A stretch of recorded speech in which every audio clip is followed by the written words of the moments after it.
Merci beaucoup de m'avoir... je remercie les organisatrices de m'avoir invitée à ce colloque. Alors, dans cet exposé, je voudrais poser la question du colloque pour ma discipline, qui est l'histoire des sciences, et plus particulièrement à l'intérieur de ma discipline pour les études darwiniennes.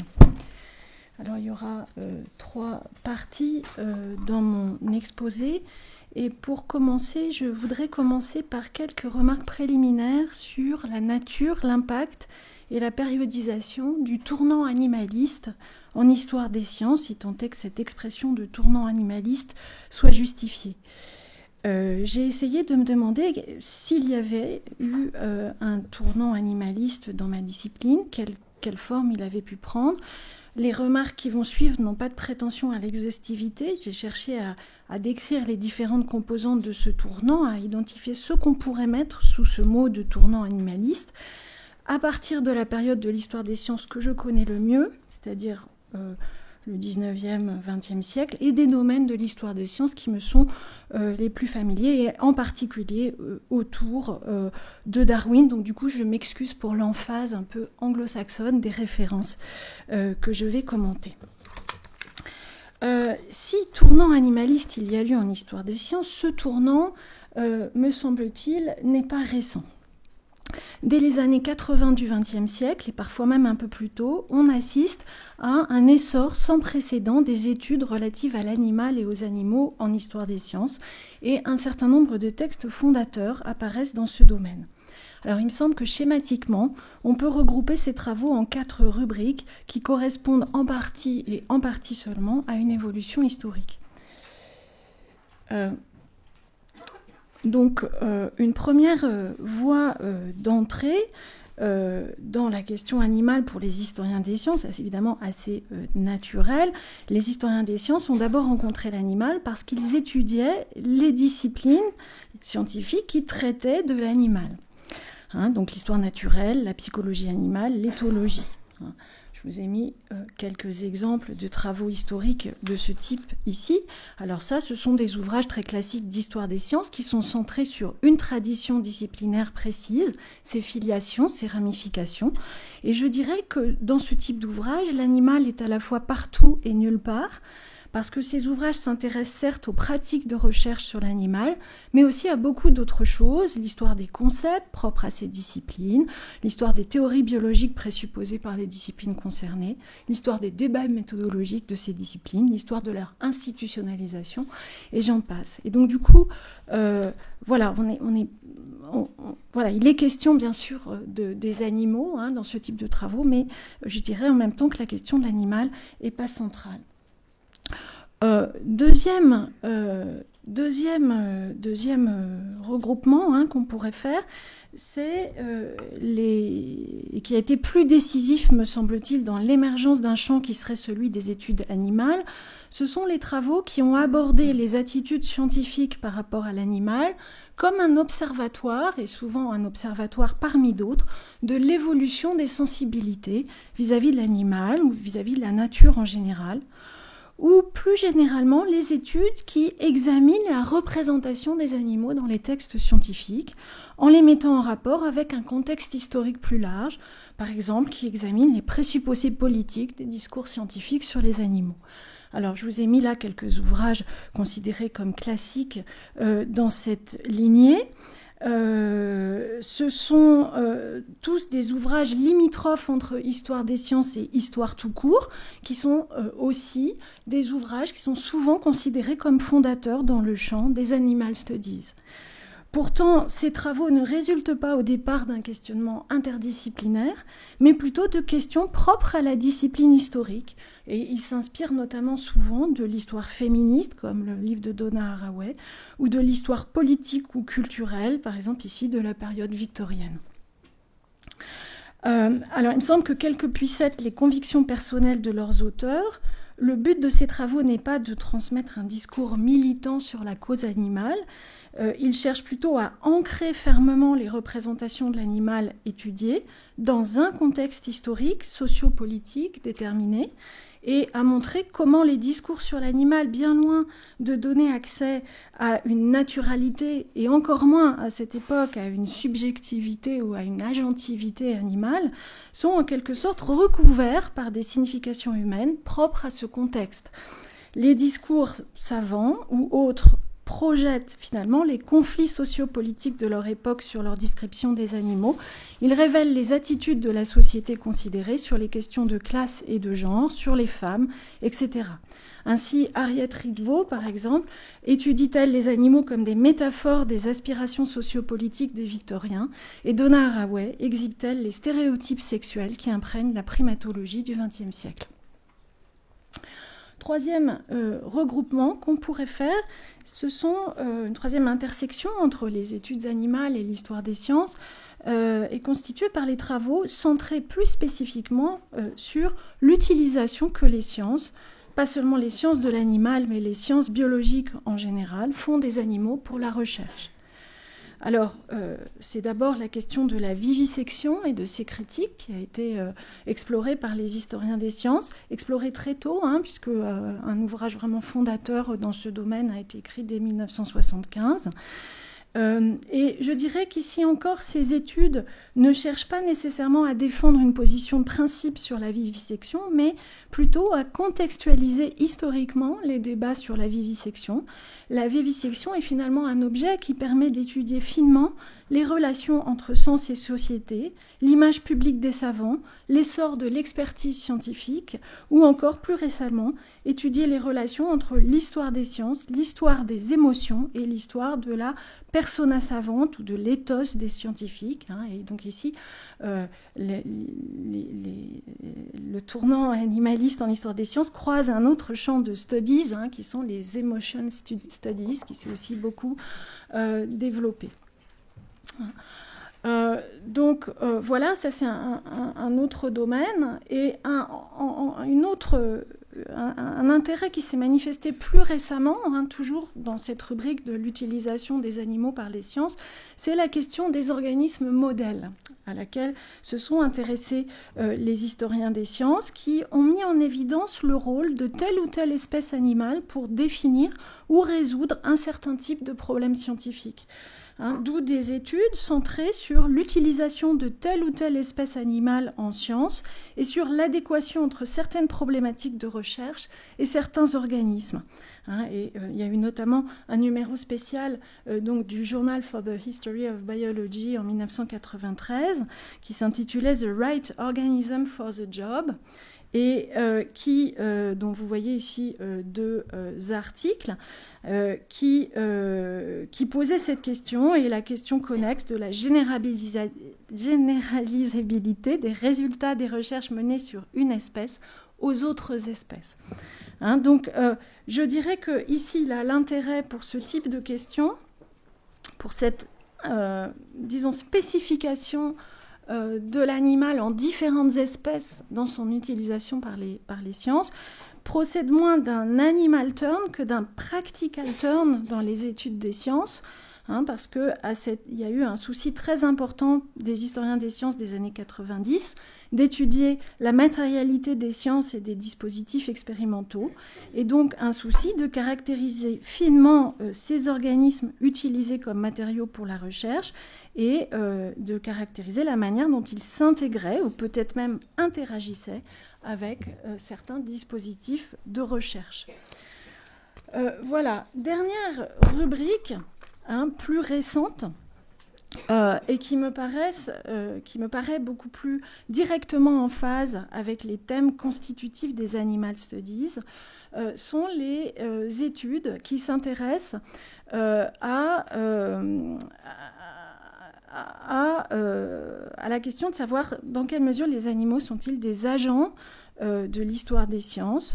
Et donc ce sont les études qui se sont intéressées à l'individualité animale ou la subjectivité animale, ou sur à la relation entre chercheurs et sujets d'études. Donc concernant l'accent mis sur la relation entre les chercheurs et les sujets animaux qu'ils étudient, elle a souvent été...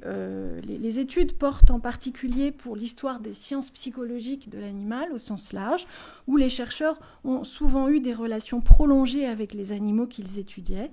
Et donc les historiens des sciences se sont récemment attachés à décrire ces relations, non pas comme une exploitation, mais plutôt comme un partenariat ou comme un compérage entre le chercheur et ses objets d'étude. Et ils ont mis l'accent sur la familiarité homme-animal nécessaire à ces études. Alors j'ai indiqué ici 2 livres qui me semblent assez pionniers dans ce domaine. Et qui, encore une fois, ne sont pas du tout exhaustifs. Il y a eu aussi un numéro spécial de la revue Science in Context en 2013 sur cette question. Un autre, toujours dans cette même catégorie, une autre approche est celle qui consiste à élaborer des biographies d'animaux individuels étudiées par les scientifiques. Et je pense que Marion Thomas, tout à l'heure, va nous présenter une approche de ce type. Alors ici encore, j'ai mis quelques références. Donc des historiens des sciences qui essayent de décrire comme ça, d'une façon assez approfondie, l'histoire d'un animal qui a été étudié par une communauté savante ou d'un animal singulier. Donc ici, le cheval Hans, le cheval qui savait compter, qui a suscité beaucoup d'expérimentations en psychologie au début du XXe siècle. Miss Congo, qui était donc une gorille femelle étudiée par le psychologue américain Robert Yerkes. Et puis, enfin, une des oies préférées de Konrad Lorenz, l'oie Martina. Donc, il me semble que cette fois-ci, il est facile de faire des liens entre ces développements de l'histoire des sciences et d'autres thématiques des animal studies qui mettent en avant la subjectivité, l'individualité ou l'agentivité animale.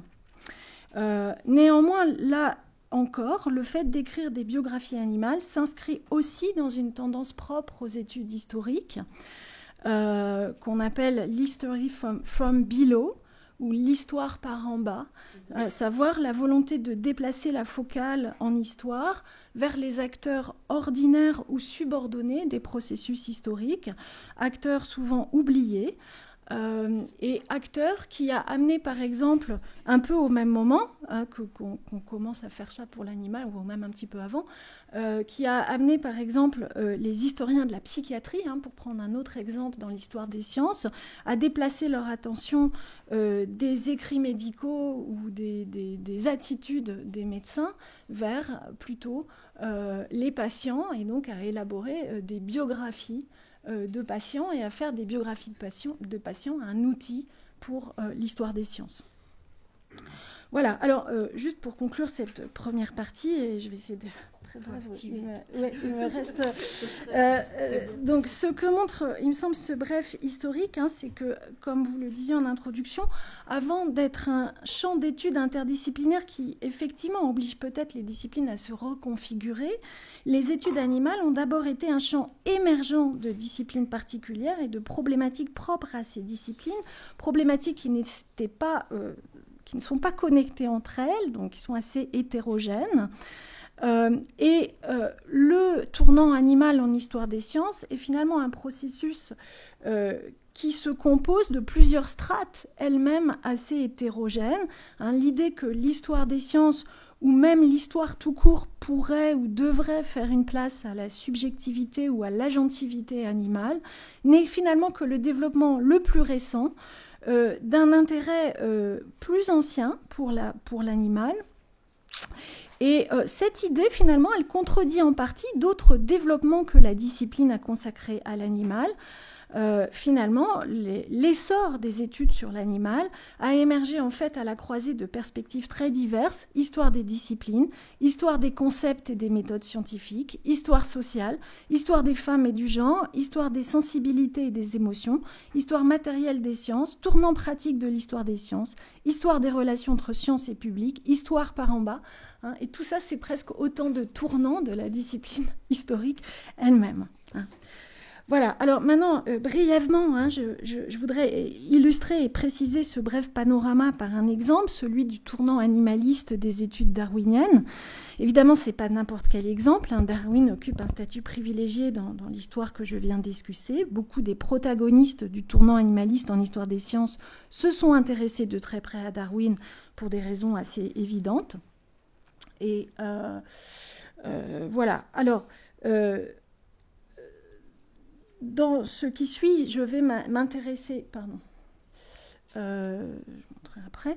Dans ce qui suit, je vais m'intéresser à un aspect de l'œuvre de Darwin, son traitement du comportement animal par opposition à l'étude de la morphologie des êtres vivants, c'est-à-dire finalement le versant psychologique de l'œuvre de Darwin, un versant que Darwin aborde très peu dans l'origine des espèces de 1859.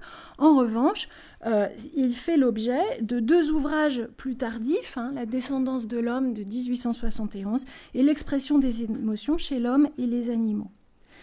Alors, la descendance de l'homme, dans la descendance de l'homme, Darwin élabore un plaidoyer continuiste dans la première partie du livre pour défendre la thèse, soigneusement évitée dans l'origine des espèces, comme le rappelait M. Jovantin, de la continuité entre l'homme et les animaux, et en particulier défendre la thèse d'une continuité psychologique entre l'homme et l'animal.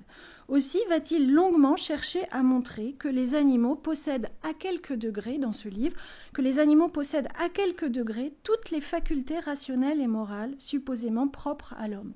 Hein, ainsi, dans le texte suivant, hein, je ne vais pas lire parce que je n'ai pas le temps, mais je vous laisse le regarder, hein, on voit qu'ici, les animaux, selon Darwin, sont capables de sympathie, d'amour, de fidélité, de fierté, de jalousie, d'humiliation, de honte, de magnanimité, d'humour, de curiosité, d'ennui, de sens de la beauté, de vengeance. Ils ont une forme de conscience morale, d'idées religieuses, etc. Alors, cette libéralité de Darwin dans l'attribution de facultés psychologiques aux animaux a classiquement été considérée au XXe siècle par une première génération de commentateurs de l'œuvre de Darwin comme une faiblesse de son analyse. Et elle a été qualifiée du terme péjoratif d'anthropomorphisme. Ce jugement s'explique en partie par le fait que les premiers commentateurs de l'œuvre de Darwin ont été des éthologues, eux-mêmes très préoccupés à la même époque par le problème méthodologique de l'anthropomorphisme dans leur discipline. Et ensuite, un certain nombre d'historiens du darwinisme leur ont emboîté le pas, et cette histoire de l'anthropomorphisme darwinien est devenue un lieu commun des études darwiniennes. Certains d'entre eux ont parfois cherché à minimiser ce reproche en affirmant le caractère métaphorique ou rhétorique des affirmations darwiniennes sur l'attribution de facultés élevées aux animaux. Alors, et c'est là que j'en viens au tournant animaliste, hein, parce que donc cette lecture assez classique, là, dont j'ai indiqué quelques étapes ici, elle a été complètement retournée, surtout à partir de la fin des années 90, où une lecture alternative de l'anthropomorphisme darwinien a fait son apparition. Alors, sans du tout pouvoir détailler les contributions de ces différents auteurs, je vais juste résumer brièvement leur thèse ici. Hein.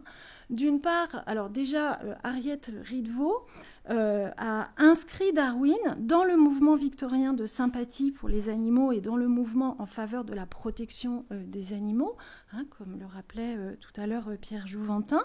Et à sa suite, plusieurs auteurs vont insister sur l'attachement personnel de Darwin pour ses animaux domestiques, en particulier ses chiens, et sur son implication affective à l'égard des animaux. Ça, c'est la première chose. Mais à l'issue de ça, on a commencé à affirmer le caractère tout à fait littéral et non pas métaphorique ou rhétorique de l'anthropomorphisme darwinien, anthropomorphisme qui reflétait donc ses convictions personnelles et son investissement affectif. On a affirmé également qu'il existait un lien étroit chez Darwin entre cette sympathie pour les animaux, son anthropomorphisme et la théorie de l'évolution elle-même, laquelle se serait finalement nourrie de ses convictions anthropomorphiques. Hein, donc c'est un peu des thèses chez ces différents auteurs. L'anthropomorphisme a donc commencé à être valorisé chez ces historiens des sciences comme posture épistémologique. Et je vous ai indiqué ici 2 ouvrages, celui de Daston et Mittman et celui de Mitchell, qui en fait ce sont 2 ouvrages qui discutent de façon plus générale des mérites et de la productivité de l'anthropomorphisme dans les études de l'animal. Et puis, certains vont même faire un pas de plus en affirmant que l'anthropomorphisme darwinien se fondait sur la compréhension que Darwin avait des animaux comme des sujets et comme des agents, auteurs de leurs actes, en conséquence de quoi il adoptait à leur égard une sorte de méthode compréhensive propre aux sciences humaines. Et que finalement, appeler cette attitude un anthropomorphisme était quelque chose de très réducteur. C'est la thèse de Christ, ici. Enfin, il y a eu aussi un certain nombre de travaux sur les positions éthiques de Darwin, parce que à cette époque, il y a eu plusieurs articles qui ont montré que bien que Darwin, et je le rappelle quand même, se soit engagé publiquement en faveur de la vivisection, dans le débat législatif qui oppose en 74-75 en Angleterre les partisans et les adversaires de la vivisection, et que pour cette raison, il est initialement été plutôt représenté comme un partisan de la vivisection.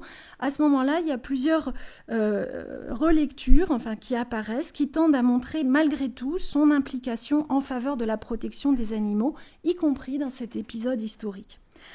Donc je dirais qu'à partir de la fin des années 90 et jusqu'à aujourd'hui, tout se passe comme si on cherchait en quelque sorte à récupérer Darwin dans le camp animaliste. Alors, je crois que je ne vais pas du tout avoir le temps, mon temps de parole est complètement épuisé. Bon, alors je vais juste conclure. Oui. Je vais juste conclure et je ne vais pas, tant pis, je vais sabrer ma dernière partie. Mais tout ce que je voulais dire, c'est que ces lectures, à mon sens, ne sont pas du tout fausses, bien au contraire, elles sont solidement argumentées, elles sont fondées sur une lecture précise des textes darwiniens. Néanmoins, moi, je voudrais exprimer quelques réserves par rapport à cette valorisation de l'anthropomorphisme qui tiennent à 2 choses de l'anthropomorphisme darwinien. D'abord, je voudrais dire que d'abord ces analyses laissent de côté tout un pan du traitement darwinien de l'animal, c'est-à-dire qu'il y a aussi une autre image de l'animal qui apparaît dans les écrits de Darwin, dans d'autres écrits, en fait, dans la 2e partie de La descendance de l'homme, consacrée à la sélection sexuelle dans le règne animal, et dans le livre qui s'appelle L'expression des émotions chez l'homme et les animaux. Et là, il y a une image de l'animal qui apparaît qui à mon avis, déborde complètement cette image-là, cette image finalement rassurante qui consiste à attribuer aux animaux des facultés intellectuelles et des facultés morales qui finalement sont calquées sur l'esprit humain. Et là, je pense qu'il y a dans ces œuvres-là autre chose. Et d'autre part, ce que je voudrais dire que le discours continuiste et anthropomorphique, si on souhaite l'appeler ainsi, de Darwin, n'est pas l'aspect le plus original et le plus riche de son traitement de l'animal. Pas le plus original, parce que l'argumentaire de Darwin sur les facultés des animaux, finalement, réutilise un vieux fond d'anecdotes qui a traversé tous les débats sur l'âme des bêtes depuis au moins l'apologie de Raymond Sebond de Montaigne, et sans doute même bien avant. Pas le plus intéressant parce que derrière l'anthropomorphisme, comme je le disais à l'instant, pointe en réalité ici l'anthropocentrisme, attribuer aux animaux telle et telle faculté réputée propre à l'homme pour défendre un argument continuiste, c'est aussi absolutiser les facultés humaines. Or, cet anthropocentrisme-là, il tranche avec la vision darwinienne de l'évolution biologique, vision darwinienne qui sape cet anthropocentrisme en faisant de l'évolution, c'est le propre de la thèse de Darwin, un processus non dirigé et sans but. Donc, du coup, voilà, je ne vais pas avoir le temps de développer, mais je voudrais simplement vous montrer qu'il y a dans certains textes, comme dans celui-ci, une autre image de l'animal qui apparaît, où, par exemple, Darwin va décrire quelles sont les positions typiques des animaux. Donc Darwin va observer les gestes propres à telle ou telle espèce. Comment est-ce que le chat exprime son plaisir quand il dort ou quand il suce une petite couverture? Comment est-ce que les chiens manifestent leur affection? Je trouve que ces textes posent des questions originales qui sont quasiment inédites à son époque. Comment bougent les animaux? Ou plus précisément, comment bouge tel ou tel animal? Quels mouvements aiment-ils faire? Quels sont leurs goûts et leurs plaisirs? Quelles sont leurs pratiques sexuelles? Qu'est-ce que c'est que d'avoir un corps de chien ou de chat? Je trouve que ça, c'est des questions qui ont un intérêt indépendamment du problème de savoir quelles facultés intellectuelles et morales on peut attribuer aux animaux et qui finalement dépassent cette perspective. Voilà, et donc juste pour terminer, il me semble que le tournant animaliste en histoire des sciences ne devrait pas se limiter à valoriser les pratiques scientifiques qui font preuve d'anthropomorphisme dans leur traitement de l'animal ou leur accord d'une subjectivité, mais aussi de penser l'effort difficile de certaines sciences et de certains scientifiques, le tournant qu'elles ont opéré pour révéler la complétude et l'altérité des existences animales, en s'efforçant de dépasser nos présupposés anthropocentristes. Voilà, merci.